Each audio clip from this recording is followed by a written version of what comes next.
As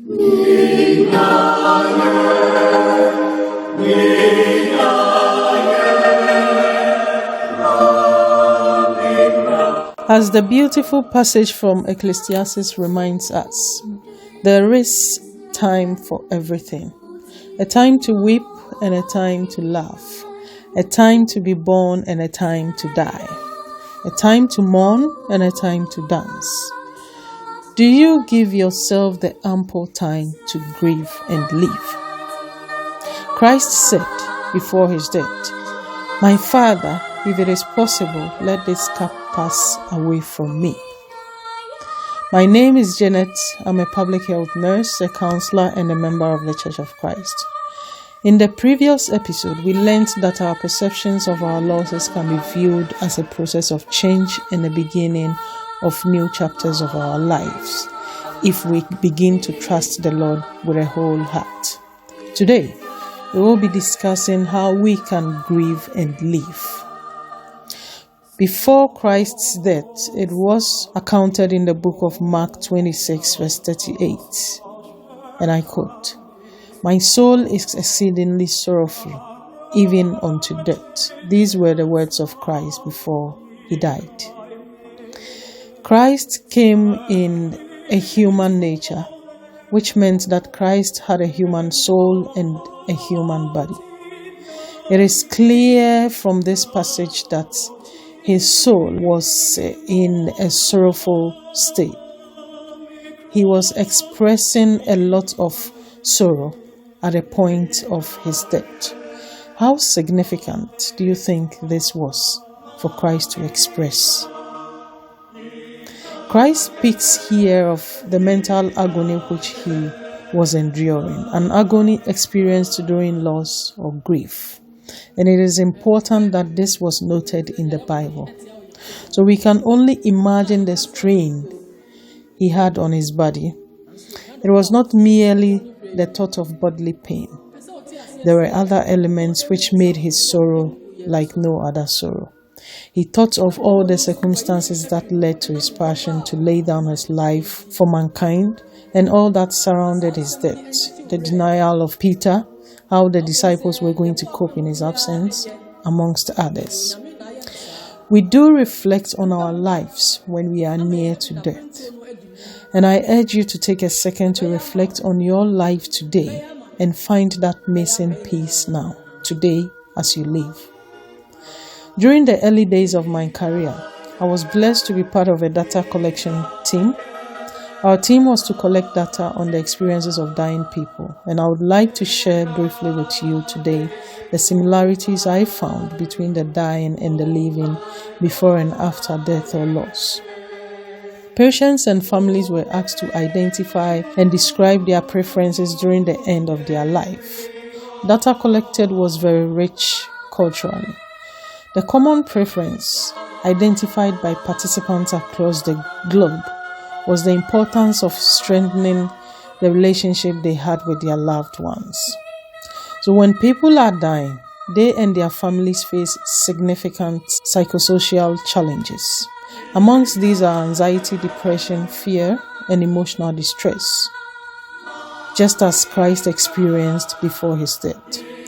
These emotions are also the same emotions experienced when we grieve, as discussed in the previous episode. So, why do we have these similarities? We have these similarities because our emotions are dependent on the relationship we have or had with one another before they departed.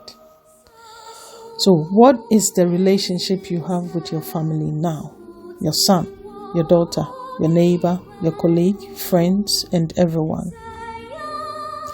This relationship matters because these emotions makes the experience of dying and grieving either unpleasant or pleasant. So what memories are you weaving? What traces are you leaving behind?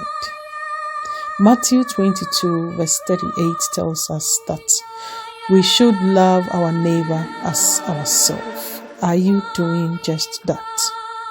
Let's consider then the death of Christ. Mark 15 gives us an account of the death of Christ. The process of dying was surrounded with a lot of people, most importantly, women who provided for his needs, even until death. John 19:26-27 also tells us that when Jesus saw his mother there and the disciples whom he loved standing nearby, he said to her, "Woman, here is your son," and to the disciple, "Here is your mother." From that time, this disciple took her into his home. This act is to prove that we worry a lot about our loved ones when we are near to death. We worry how they will survive when we finally depart from this earth. Christ lived a life of lovely relationship with all he came across. He knew his time on earth was limited, and this made him to plan towards his death. Are you doing the same? Christ knew how his loved ones would be taken care of before the death on the cross. Are you doing so? Christ knew the disciples would need assistance from the Holy Spirit in his absence. Do you know then what your loved ones would need in your absence? Or do you feel you will always be present to provide? One of my dying patients were asked if she was afraid to die, and she replied, "I have loved and been loved. All the dreams I have now are that of memories I shared with my loved ones, alive and dead. If I leave this planet today, now, I know I have lovely people waiting on the other side. And I leave behind lovely people who will continue to love one another." I also had another patient who have had issues with their only daughter before she moved into hospice. After about a year of moving in, her cancer metastasized and she was given some months to live. This patient stopped taking food and drink for more than a month but couldn't die, even when she invited death. Not even with all the pain medications she was receiving.